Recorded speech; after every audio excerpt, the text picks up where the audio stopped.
¿cuándo sucederá todo eso?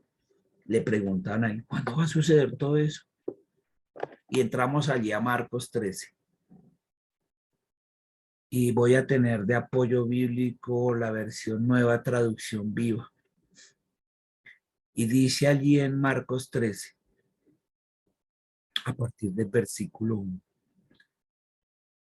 Recordemos que el Señor en el último que estuvo sentado enfrente, se sentó justo enfrente de la alcancía del cofre, ahí donde dejaban la plata, los diezmos y las ofrendas, y puso él a observar a sus discípulos, y él mismo estaba observando lo que echaba cada quien, y les había preguntado, ¿quién echó más plata? Ellos habían dicho, no, los ricos, que mire que yo me di cuenta que, y él dijo, no, la que echó más plata fue la pobre viuda, porque fuera de ser pobre, lo único que tenía eran 2 centavitos, y eso fue lo que echó, todo lo que le quedaba, enseñándoles eso, acabándoles de afianzar que el tema no es de plata, el problema no es de plata, no es de lo material, el problema es de fe, y enseñándoles que ella lo que no tenía en plata lo tenía en fe. Fe era lo que le sobraba, depender y confiar al 100% de Dios. Eso sí tenía la viuda. Y ese era el mensaje que él quería dejarles a sus discípulos. Por eso le dijo a los discípulos, solamente a ellos, miren ahí el cofre de las ofrendas, para que aprendieran. Una vez más ratificándoles eso. Entonces, después de estar ahí en esa enseñanza, ¿qué sucede? Entonces Jesús sale del templo, que es cuando estamos aquí, ahora está saliendo del templo. Aquí Marcos es muy detallado porque este mensaje es muy importante. Entonces, ¿qué hace? ¿Qué hace? Cuando Jesús ya salía del templo ese mismo día. ¿Cuál día, pastor? Pues el día que acabamos de ver de la viuda pobre que dejó los 10 centavitos de ver todo lo que tenía en plata. Ese mismo día, ya saliendo del templo.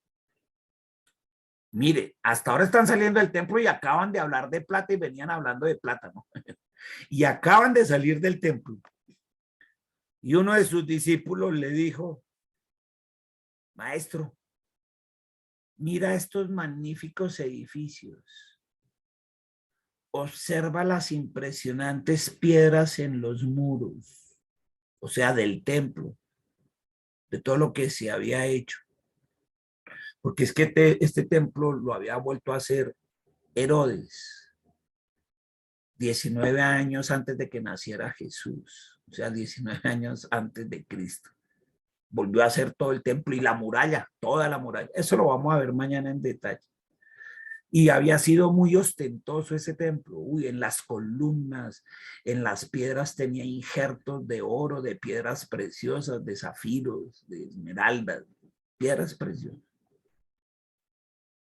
Y entonces uno de esos discípulos le acaban de hablar de plata, le acaban de decir lo de la viuda, y mire, este se dejó llevar por los dos y mire, le dijo a Jesús, uy, Jesús, mira estos grandes edificios, como quien dice, uy, mire lo que hizo Herodes.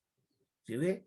Herodes, uy, se fajó un templazo lleno de oro, alto, predias preciosas, se ve desde lejos. Entonces Jesús le respondió,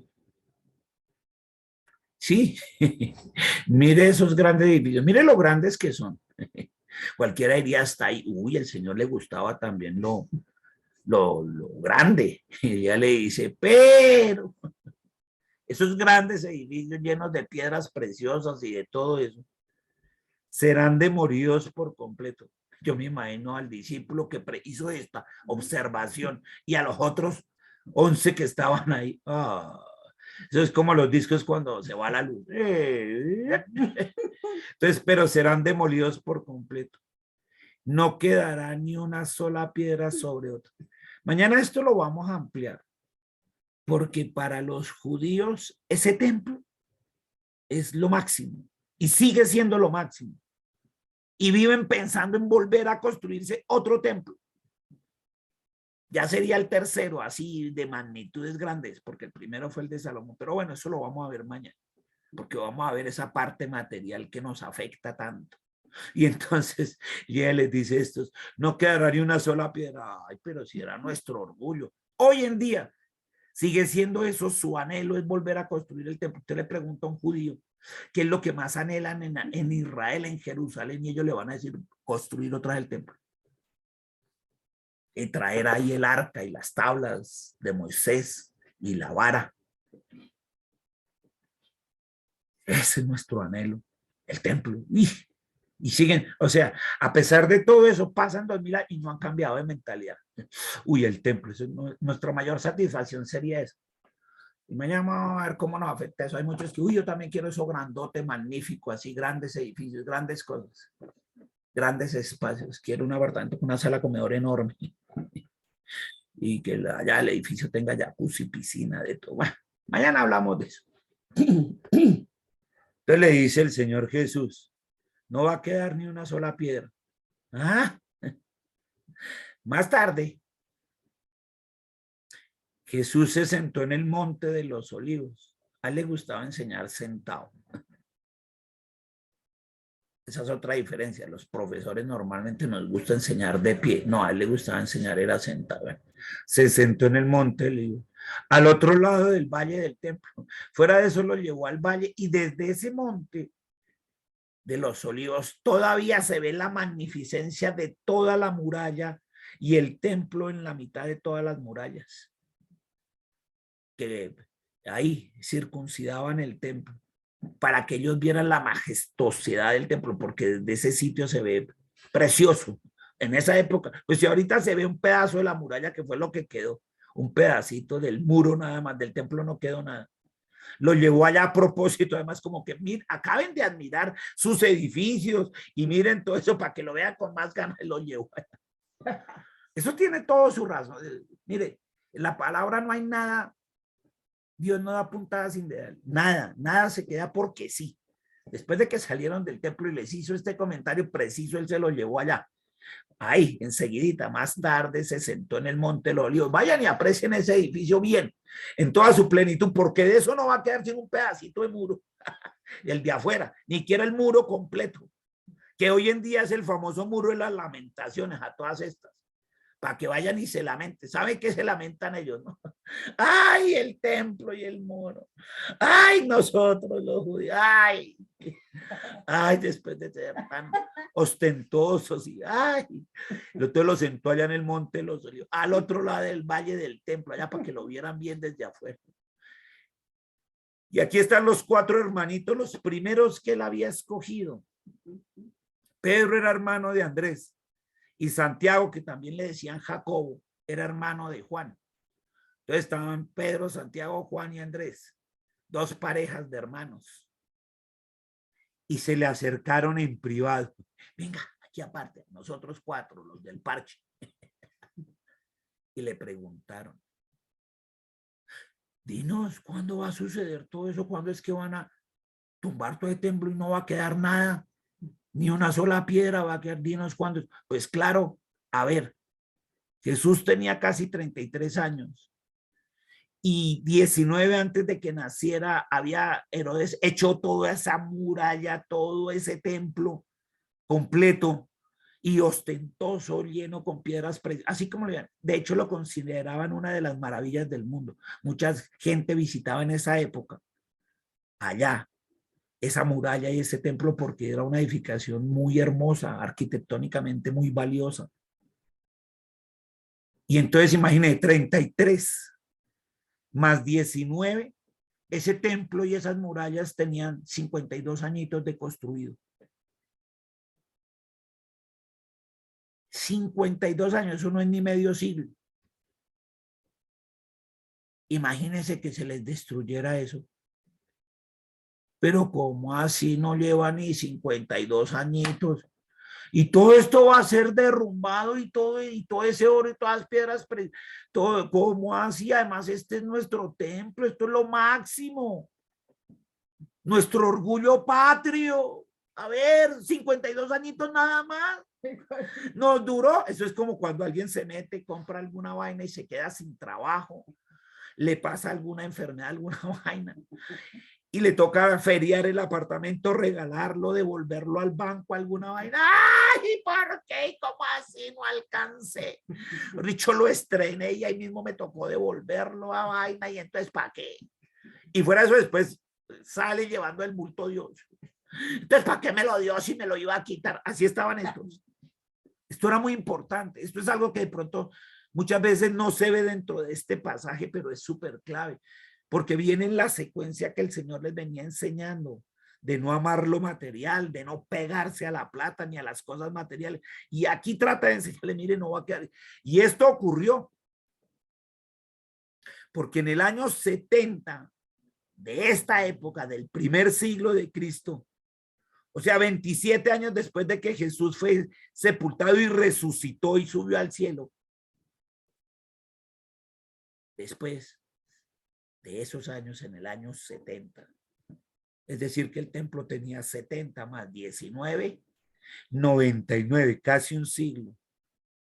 De hecho, y los muros, no quedó nada, no quedó eso que él dijo, quedó un pedacito de muro, ese de las Lamentaciones, que está hoy todavía, eso fue lo único que quedó. O sea que no les duró ni siglo, cuando hay otras edificaciones que duran, pero siglos de siglos, esta no, no se las dejó. Así como la de Salomón, duró más la de Salomón. La de Salomón duró casi 550 años, 513 años para ser exactos. Duró la de Salomón, el primer templo que se construyó así bonito y bien y también con ostentoso. Duró 513 años, hasta que Nabucodonosor, el que vimos en el libro de Daniel, lo destruyó por completo. Ese, ay, duró más el otro, al menos ese duró 5 siglos, pues que este no duró ni uno, no alcanzó a uno. Ay, este era más bonito que el de Salomón y era impresionante y era orgullo, le mostramos a toda la gente y ay, no va a quedar nada, como así. ¿Cuándo sucederá eso? Versículo 4, dínoslo. ¿Qué señal nos indicará que esas cosas están por cumplirse? ¿Cómo así? ¿Cuándo va a pasar eso? Mañana, pasado mañana. Así estamos con la segunda venida. ¿Cuándo es eso? Entonces, les dijo Jesús, y mire lo importante, él no da fechas. Él no da fechas. Así que un error grande es que nosotros demos fechas. No nos pongamos a dar fechas. Eso es un error gravísimo. Porque esto le pasó a esta gente. Ellos dijeron, ¿cuándo va a pasar todo esto del templo y cuándo se va a acabar? Y se acabó 33 y 37. 37 años después ocurrió esto que él dijo. 37 años después, no pasó al año entrante ni el otro. Si Jesús vivió 33, mejor dicho, si él hubiera vivido otros 33 tampoco, fueron 37 años después que pasó esto. En el año 70 pasó esto y eso pasó en el año 70. Pero estos querían saber, venga, ¿y es mañana? ¿Pasó mañana? Cuando usted muera, cuando resucite, después de resucitado, ¿cuánto tiempo? Díganos, díganos. Ay, así andan muchos. Ay, no, y otros se ponen, no, esa vaina, mire, va a ser, estamos cerquita. Eso era el 17 de noviembre del año pasado y como no, entonces debe ser el no sé qué, y eso le ponen a inventarse un poco.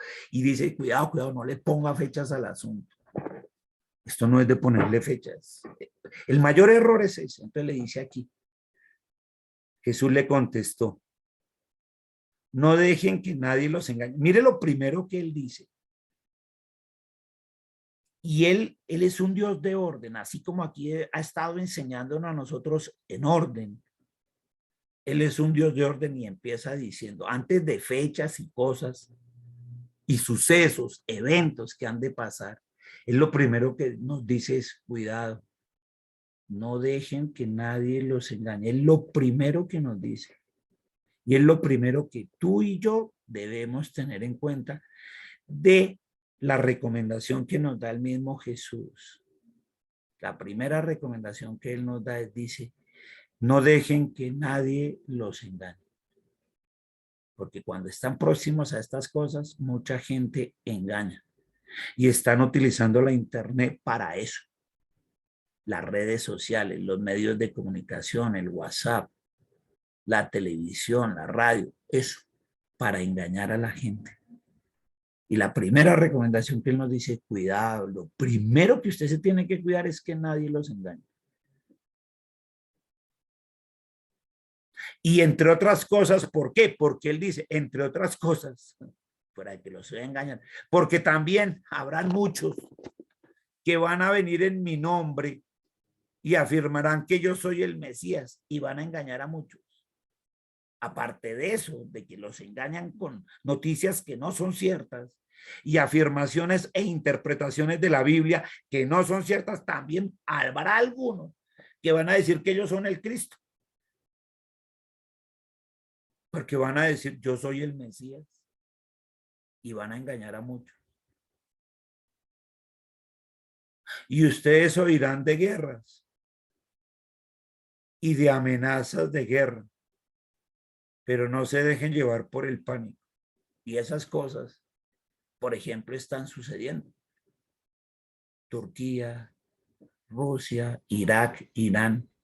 ¿Sabían ustedes que la semana pasada, eso fue la semana pasada el ministro de Defensa de Israel dijo que iba a atacar la base nuclear de Irak? Dijo, yo sé que ustedes tienen ya allá armamento atómico y que piensan bombardearnos, y antes de que nos bombardeen con una bomba esa nuclear, les voy a ir a estallar eso. Y se los dijo. Antes lo insinuaban. O sea, quedaba ahí como en el entredicho. ¿Será que sí? ¿Será que no? La semana pasada no quedó en entredicho. El ministro de Defensa israelí les dijo, vamos a ir a bombardear la base militar atómica que tiene Irak. ¿Para que nos piensa enviar eso a nosotros? ¿Creen que no estamos enterados? Sí. ¿Y sabe qué hizo Rusia y Turquía? Turquía no se había metido tanto. Pero la semana pasada, después de que escucharon eso, los rusos y los turquios le dijeron a Israel, cuidado, llega a ser algo, porque los de Irán no están solos. Nosotros los respaldamos. O sea que Israel dice, a vainas, tengo a Irak, a Irán, a Turquía y a Rusia encima mío. Y usted lee Ezequiel 38 y 39, que eso fue lo primero que vimos hace año y 8 meses en los TEDes, y esos son los países. God, Magog, todos esos. Cuando vimos los mapas que era God, Magog, todos esos, es justamente Turquía, Rusia, Irak, Irán, esos mismos. Y entonces le dice, nos dice aquí, mire, no se deje llevar por el pánico. Sí, hay esos indicios, ahí lo deja claro. Hay guerra y amenazas de guerra, están ahí amenazados. No se dejen llevar por el pánico. Es verdad, esas cosas deben suceder, pero el fin no vendrá inmediatamente después. Ay, usted hace ahí. El fin no va a venir inmediatamente después, tranquilo. Otros por allá dicen que sí, que el fin del mundo en 3 añitos después se acabaría, no, no, y que una supernova y no sé qué vainas dicen que viene y acaba la y eso se inventa un poco. No, no, no, ahí dijo, el mismo claro dijo, pero el fin no vendrá inmediatamente después. ¿Qué va a pasar? Una nación entrará en guerra con otra y un reino con otro reino. Es decir, va a haber problemas militares y va a haber problemas políticos. Cuando habla de reinos es la parte política. Cuando habla de guerras, pues es la parte militar. Entonces dice, va a haber un problema de guerras militares y un problema político, de un reino contra otro reino. Habrá terremotos en muchas partes del mundo y también hambres. Pero eso solo es el comienzo de los dolores del parto. Luego van a venir más, como las contracciones de una mujer, vienen más y más fuertes. Cuando esas cosas comiencen a suceder, tengan cuidado. Entonces, aquí ya pasa y dice, ojo, cuando esto empiece a suceder, es porque empieza la tribulación, para desencadenar en la gran tribulación.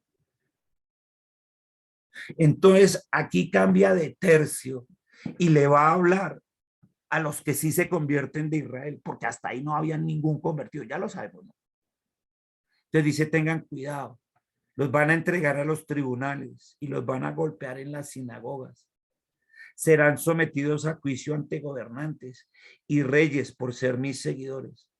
Pero esa será la oportunidad para que ustedes les hablen de mí.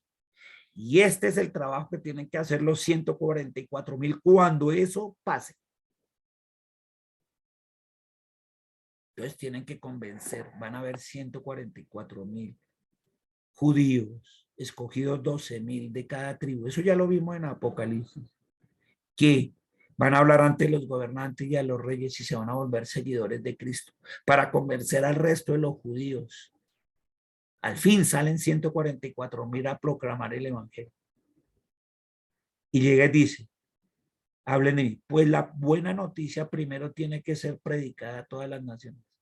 Antes de la segunda venida del Señor, todas las naciones tienen que saber que existe Jesús. Y como va a pasar eso en esa época de la gran tribulación, todo el mundo se va a enterar. Y esos 144,000 que, no, imagínense, son judíos que se convirtieron a cristianos, creen en Jesús y proclaman el evangelio. Y en todo el mundo se van a enterar. ¿Así? Sí, si esos mismos que antes decían que era un profeta, imagínense, ahora dicen que sí existe y lo están proclamando y se entera todo el mundo de Jesús. Porque los mismos judíos que antes no creían en él y que lo habían mandado a la cruz hace casi 2000 años, ahora sí creen y empiezan a convencer a toda la gente y se entera todo el mundo. Y entonces, cuando todo el mundo ahí sí se entere, ahora sí, como ya saben quién soy yo, ahí sí dirá Jesús, ustedes no saben quién soy yo, pues ahora ya todo el mundo sabe quién soy yo. Ahora sí se aproxima mi segunda venida. Entonces, cuando a estos 144,000, dice ahí, verso 11, cuando los arresten y los sometan a juicio, no se preocupen de antemano lo que van a decir. Solo hablen lo que Dios les diga en ese momento, porque no serán ustedes los que hablen, sino el Espíritu Santo. Igual que siempre, igual que el Señor Jesús nos dice a nosotros desde que hizo la obra redentora en la cruz. Usted no se preocupe porque ha de hablar, que el Espíritu Santo que está en usted lo hará. Y allá, por eso es que el Espíritu Santo en el arrebatamiento se queda, no se va con la iglesia. Nosotros nos vamos, pero el Espíritu Santo se queda. Se queda, ¿por qué? Pues porque tiene que estar con estos 144,000 dentro de ellos para hacer el mismo trabajo que tú y yo debemos estar haciendo ahorita. ¿Cuál? Eso. No nos preocupemos por lo que le vamos a decir a la gente. Prediquemos el evangelio no, el Espíritu Santo nos va a decir qué es lo que tenemos que hacer. Ahí vuelve y juega. Ellos van a hacer, y le dice, mire, no serán ustedes. Le estaba hablando a los discípulos, o sea, le estaba hablando a la generación de judíos. Ustedes, los judíos, ahí estaba con los 12 discípulos y todos los 12 eran judíos. Y le está hablando que de las 12 tribus iban a salir los 144,000. Entonces les dice a la generación, van a ser ustedes los 144,000, sino el Espíritu Santo el que lo habla. Y dice, ¿qué va a suceder allá con los judíos? Y les dice en esa época que va a empezar la gran tribulación. Cuando ya empieza la gran tribulación, un hermano traicionará a muerte a su hermano, un judío traicionará a muerte a otro, un padre traicionará a su propio hijo. Y usted sabe cómo era la dinastía y el linaje de los judíos, eso se saben, este hijo de tal, hijo de tal, hijo de tal, resulta que aquí el hijo de tal, el hijo de tal, ¿qué va a pasar? Pues que un padre traicionará a su propio hijo, un hermano a su propio hermano, los hijos se rebelarán contra sus padres y harán que los maten, hágame el favor allá. No, que la marca, que el diablo, que venga el otro, mátelo si quiere. Todos los odiarán a ustedes, y vuelve y les dice a ustedes, los judíos, a esos 144,000, por ser mis seguidores. Pero el que se mantenga firme hasta el fin será salvo. Y ellos se salvan. Son decapitados, la mayoría, muertos, y suben al cielo con nosotros. ¿Serán qué? Salvos.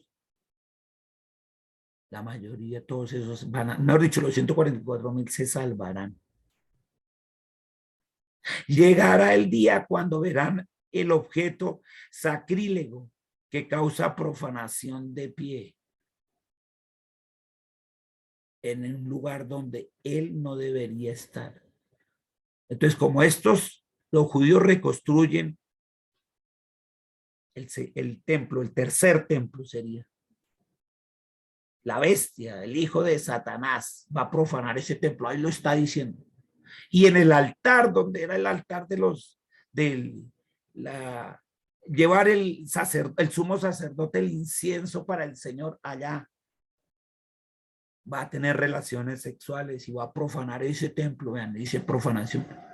De todas las cosas que habla Daniel 9:27, Daniel 11:31, Daniel 12:11. De todo lo que ya vimos en el libro de Daniel. Allá va a profanar eso. Y para hacerle además el feo a los 144,000. Entonces él dice, presta atención. Y aquí le está hablando al pueblo judío. Preste atención. Y mire, ¿por qué es el pueblo judío? Porque él les dice, mire.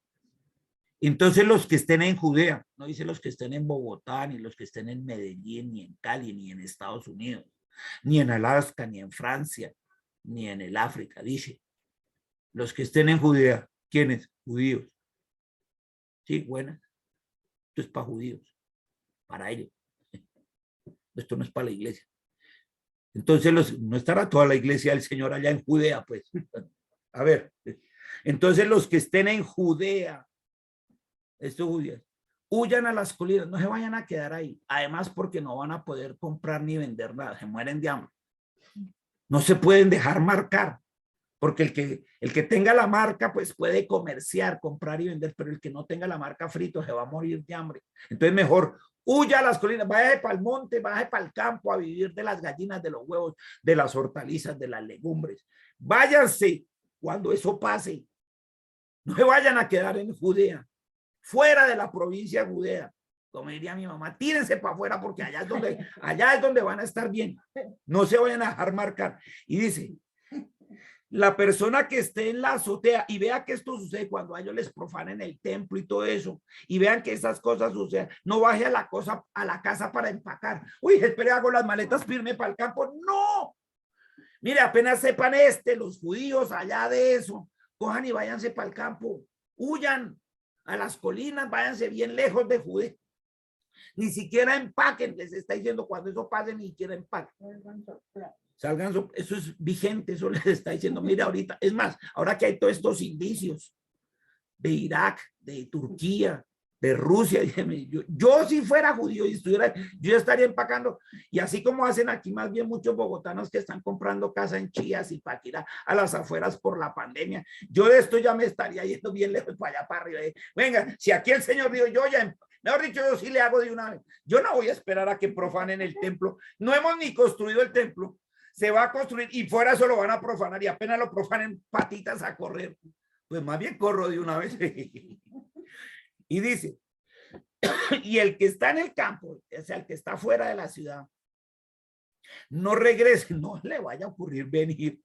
Ay, es que yo tenía mi finquita allá en el campo, pero en Bogotá tengo mis cositas, mis negocios, así como ocurrió hace días. Tengo que ir a trabajar a Bogotá, porque allá tengo que hacer mucho trabajo y aquí le dije, ni regrese siquiera.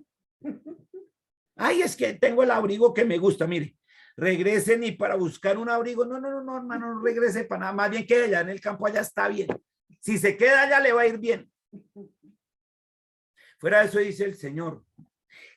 Qué terribles van a ser esos días para las mujeres embarazadas y para las madres que amamantan. Imaginen una mujer en estado de embarazo y amamantando. Y oren para que la huida no sea en invierno. Y fuera de eso les dice, mire, imagina una mujer embarazada o con niños, se presenta esta situación cuando se les va a presentar a los judíos, y fuera de eso que sea en invierno, o sea que los coja ya en noviembre, diciembre, enero, para salir en invierno al campo. Entonces les dije, ojalá eso no vaya a ser en invierno. Así que todo esto es para allá, porque por ejemplo la iglesia cristiana colombiana no tenemos estaciones como esas, como el invierno. Esto es para los judíos, para los que estaban allá, los que van a estar, mejor dicho, ahí en la tribulación y en la gran tribulación. Esto no es para la iglesia. Nosotros somos parte de la iglesia, no, esto es para ellos. Y el invierno es una estación para ellos, no para nosotros, para ellos. Entonces dice, oren para que la vida no sea en invierno. Y ojo con las embarazadas. No he dicho, les está dando consejos. Ahorita yo creo que si las mujeres judías embarazadas leyeran esto, las que están amamantando, dicen, ¿sabe que yo como que me voy con tiempo? No vaya que me coja el invierno. Pues habrá más angustia en aquellos días. En esos días habrá mucha angustia que en cualquier otro momento, desde que Dios creó el mundo.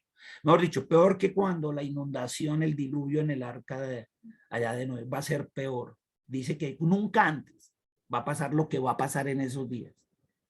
Nunca antes, desde que Dios lo creó, ni en el arca, nada. Ni que cuando cruzaron el Mar Rojo, ni cuando estuvieron 40 años en el desierto. Nunca la tierra ha sufrido la humanidad lo que va a pasar por esos días allá ese pueblo. Y jamás habrá una angustia tan grande, nunca en la tierra va a existir una angustia tan grande como la que va a pasar en esa. De hecho, a menos que el Señor acorte ese tiempo de calamidad, a menos que Él lo acorte, y son 7 años, durante los cuales los 3 últimos y medio van a ser bien horribles, ni una sola persona sobrevivirá, pero por el bien de los elegidos. ¿Quiénes son los elegidos? Los 144,000. Hay otros que llegan y dicen, después de leer todo esto, que está hablando de judíos, de invierno, que es solo para ellos, dicen que no, que los elegidos en la iglesia. A ver, los elegidos y los 144,000 elegidos por Dios, 12,000 de cada tribu, por el bien de esos 144,000. Él ha acortado esos días. Entonces, si alguien les dice allí, miren, aquí está el Mesías, o allí está, no le crean. Pues se levantarán falsos mesías. Mire las cosas que se levantan. Hay falsos mesías que dicen ser el Cristo. Hay falsos profetas que se ponen a decir cosas que no son. También hay falsos profetas. Y realizarán algunos de ellos señales y milagros para engañar. De ser posible a uno de los elegidos. Quieren engañar también a uno de esos. Van a tratar de engañar a uno de esos. Tengan cuidado.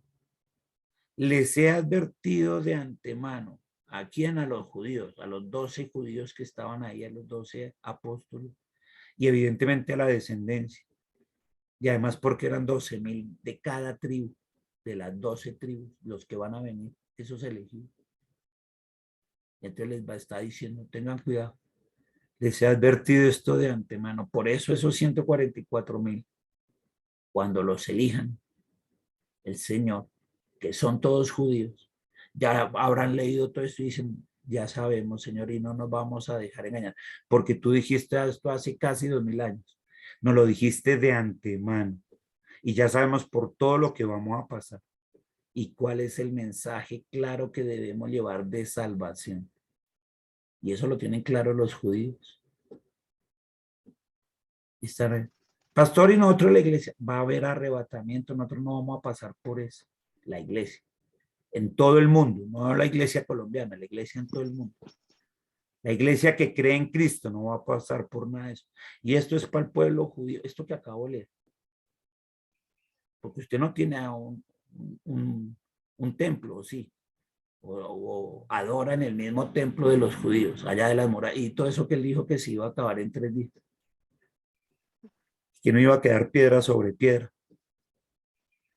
Y que los otros evangelios dicen, pero tranquilo, yo reconstruiré el templo. Y todo el mundo, estos de pronto pensaban que era otro templo así, con murallas y con cosas ostentosas. No, dices que el otro templo soy yo. Y su cuerpo es el templo del Espíritu Santo. ¿Quiere un templo físico? Ahí lo tiene, es su propio cuerpo. Su propio cuerpo es el templo de Dios, porque ahí habita el Espíritu Santo. Y esto es para esos, para los judíos, los 144.